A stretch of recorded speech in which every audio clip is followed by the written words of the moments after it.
Okay, ready?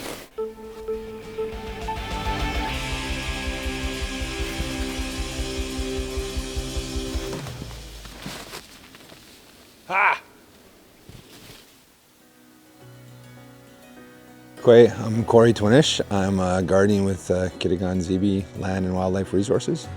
Utilizing the traditional knowledge that we gained through our parents and grandparents and then blending the traditional tools with the modern work that we do, I feel like it's very important. And very important that we acknowledge that the very tools that we use are an Anishinabe invention. Pinock Smith.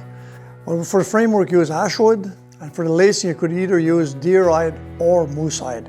On the larger ones, I like using moose hide because it's more sturdy than the deer hide. The deer hide tends to be too thin.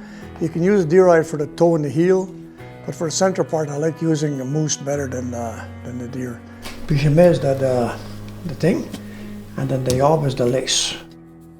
And so if you have bigger holes, the snow will fall through and your snowshoe will be clear when you're taking your next step. That would be for the fall time. But later in the winter when the snow starts to pack and stuff, then you make a finer knit. That way you can really float on top of the snow. It's the engineering that went into the thing, the skill it took to put these things together. That's what I enjoy because it gives me pride in my ancestors for having been able to figure that out, you know. So I appreciate it, you know, it's something I like.